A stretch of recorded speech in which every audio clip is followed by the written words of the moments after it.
Back at the beginning of 2017, I started thinking about what I'd like to do for my 30th birthday. My birthday is at the beginning of October, and this always really worked out living in Korea because there's a holiday that usually falls right around the same time. The holiday follows the lunar calendar, which is why it changes dates every year, but it usually was around the beginning of October. The holiday is called Chuseok. It's a harvest moon / Thanksgiving kind of holiday, and it's one of the biggest holidays of the year in Korea, so it was the perfect time to take a trip somewhere because I always had some time off work, and so I started thinking about where I'd like to go for my 30th birthday.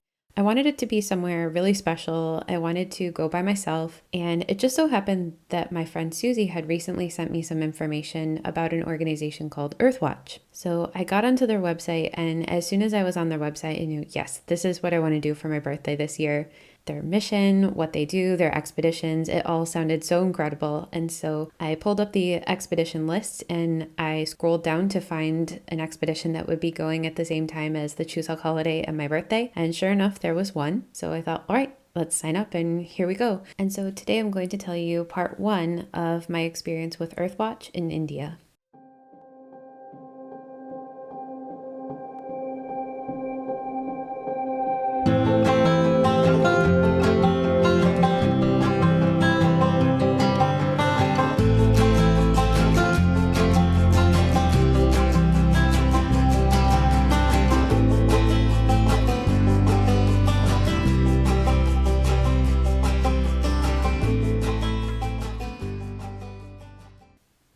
So first of all, I think it's important to get into a little bit about what Earthwatch is and what it does.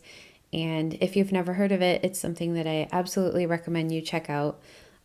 They didn't reach out to me to do this episode. It's not like sponsored or something like that. It's just I've had such a good experience with them, and I've done 2 expeditions with Earthwatch. I was supposed to do a third, but unfortunately COVID happened, and so I'm still waiting on my 3rd expedition. But Earthwatch is something that I hope to participate in as often as possible, at least once every 2 or 3 years, because it's just such a positive experience and also a way to travel and have a positive impact rather than a negative one, as travel often does, unfortunately. So it's really a way to experience something that you enjoy and feel good doing it at the same time. Earthwatch's expeditions are based around something called citizen science. And if you aren't familiar with the expression citizen science, all it is regular people, whether they be from a scientific background or not, getting involved in the scientific community. And there are lots of different ways of participating in citizen science. For example, you can download an application for citizen science, and then maybe you can record different wildlife that you see living in your area, or you can go to parks and try to take pictures of different plants that you see and contribute that information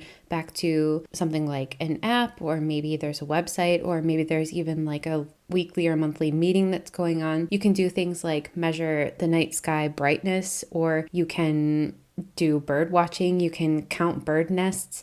There are all different kinds of ways that you can be a citizen scientist. And so Earthwatch is just one example of a way that you can get involved in citizen science. And if you're interested in participating in Earthwatch, it's important to know that you don't have to be a US citizen to do this. People from all over the world can participate in Earthwatch's expeditions. It doesn't matter what kind of educational background you come from, or what age you are, what job you've had. There are even expeditions for teenagers starting at 15 years old. So whether you are someone who is in retirement and wanting to take a different kind of trip, or you are maybe in university or taking a gap year and you want to try something new, anybody can do this. And it's a really great way to meet different people from all different backgrounds all over the world who come together for one shared purpose, and that is to travel, experience the world, but also do something good for the environment and conserve and protect our planet. Earthwatch started in 1971, so it's been around for a long time. It's a very reputable organization that does a lot of great work for the environment. And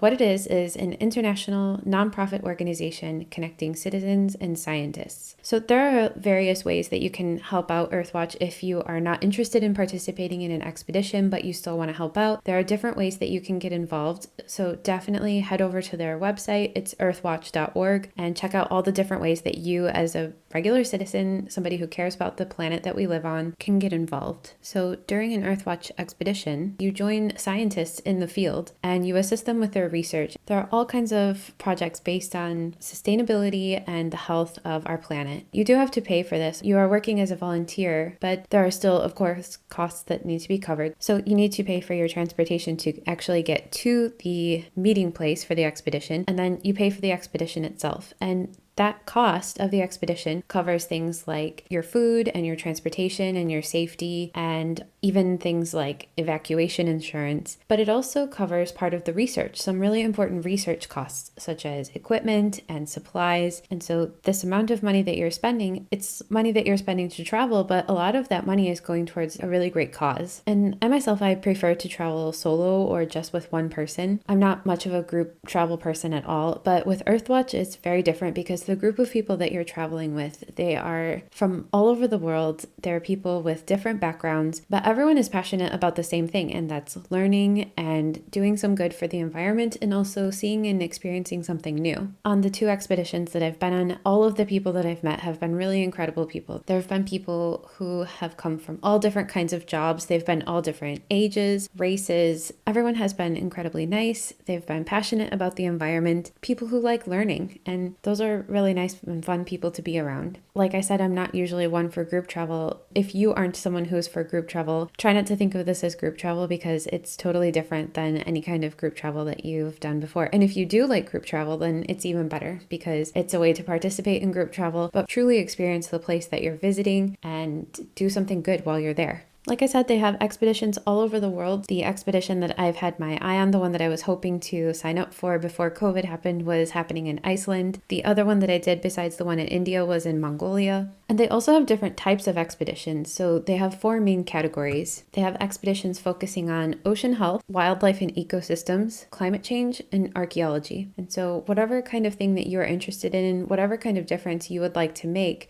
there's definitely something to match that.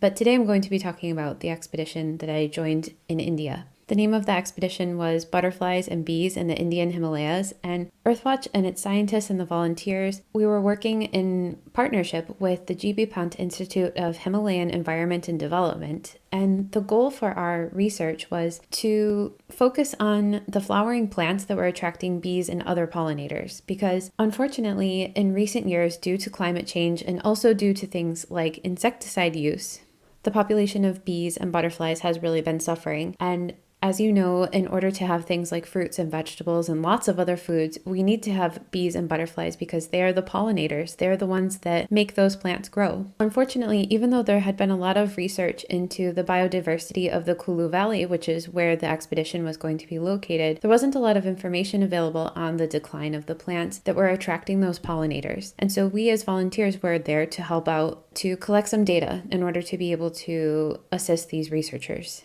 And one of the ways that we did this was by going through places like apple orchards or places with other wildflowers and counting the number of bees and butterflies we saw landing on those different flowers, landing on the different plants. And while it sounds like it might have been tedious, it was actually the most relaxing and peaceful experience. It was a nice chance to connect with nature. We would spend our day out in the field. The scenery overlooking the Himalayas was just incredible. We spent our days walking around fields of flowers and, up in the Himalayan area, it's not too hot. It was October. The weather was just perfect. And we would have little picnics out in the field. We even celebrated one of the scientists' birthdays. Sometimes you would be off by yourself, maybe counting some of the insects that had visited a particular flower. Other times you would be with one of your teammates, and it was a chance to get to know someone. There were people from all over the world, so we had plenty to talk about, getting to know each other while we were doing our research, and also just talking to the scientists and the other team members. There were the cooks, the drivers, everyone was there. We were working together, and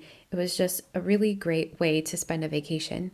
Sometimes you go on a vacation and you just feel like once you get back, you feel like you haven't rested at all. But at the end of the day, we weren't exhausted by the work that we had done. I definitely felt like I had just spent a day truly relaxing, truly my mind was off of work, off of anything stressful. And so they were days truly well spent. Another way that we helped out was we would walk through different parts of a forest, for example, and survey the vegetation that was there. We would count the number of baby trees versus fully grown trees. And this was another thing that it seems like it would be really tedious, but it was very meditative almost. And, just the way that the sunlight would be coming through the trees and you'd just be taking a little stroll through the forest and just taking a second to really stop and look around. I mean, we were looking around to collect some data, but we were also just taking it all in, noticing the pine cones that had fallen on the forest floor. There was a man who walked through the forest and he had his sheep with him and he was collecting sticks. And this isn't something that I think I would have ever noticed if I had been traveling in another way. I never would have noticed this really fascinating scene of this man going through the forest, collecting sticks and putting them into this basket that was shaped like a cone with his sheep.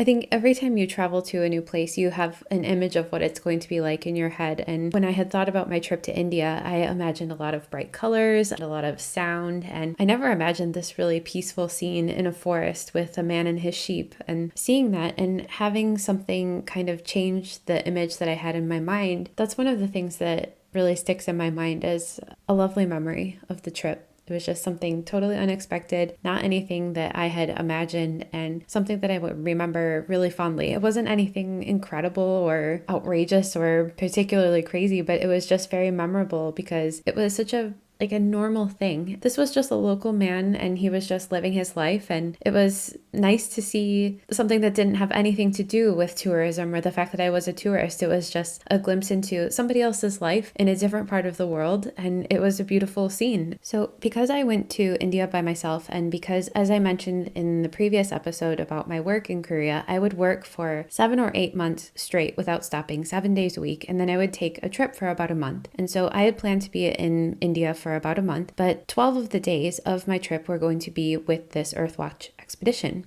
The project was going to be taking place in Kullu, which is a district in Himachal Pradesh, which is in the northern part of India in the Himalayas. And so we took a flight from Delhi up to Kullu, and after that we got settled into this really awesome guest house where we stayed for the duration of the expedition. The guest house, we reached it by driving through this really winding road going up the side of a mountain, and as we drove through the town, we saw so many great things. We saw these cool, maybe you've seen them before, they're like the buses in India, but they're very decorated and they're really colorful and they have a lot of words on them. And sometimes they have a lot of people as well. We would be passing different people carrying different things like bundles of grass or bundles of sticks, or some people with their animals. And then once we reached the guest house that we were going to be staying at, it was just this great wooden 3-story building that had a gorgeous view over the valley. We could see some snow-capped mountains in the distance. And I know this sounds kind of ridiculous, but I actually hadn't seen so many snow-capped mountains in my life, so I was pretty jazzed about that. The people working there, they were very friendly. As far as the food there, we couldn't have been more spoiled. Every morning we had a delicious breakfast with things like paratha, which is an Indian flatbread, and spiced potatoes, and all different kinds of jam and chutney.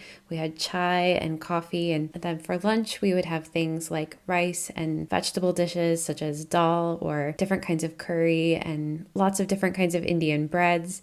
We had a lot of the local northern Indian dishes, which were incredible. And yeah, as I said, we were really spoiled and I enjoyed every single meal that we ate there. It was so nice. Always felt really energized and ready for a day in the field. And one of my fondest memories was definitely the food.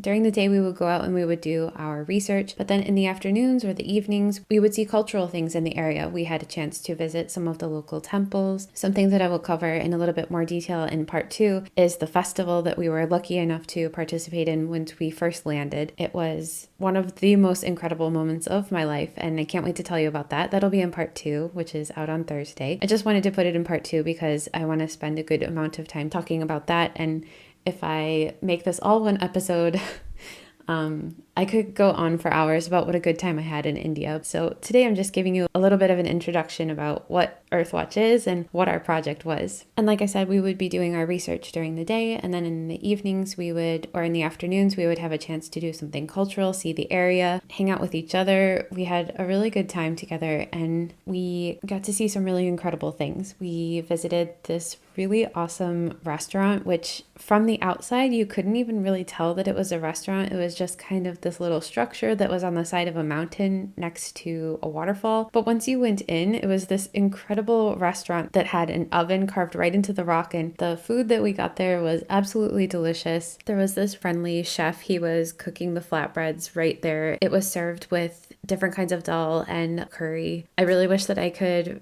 accurately remember the names of the foods, but I do have a picture. If you are watching this on YouTube rather than just listening, there are photos of all the things that I'm discussing along with the audio. So if you are curious about what some of the things look like that I'm talking about, you can head over to YouTube and see the photos. I was taking a lot of photos, but I wasn't switching over to video mode very often. So unfortunately, I don't have as many videos as I would like to share, but I have so many photos from that trip. And I do have a few videos of the festival that I'll share in Thursday's part 2.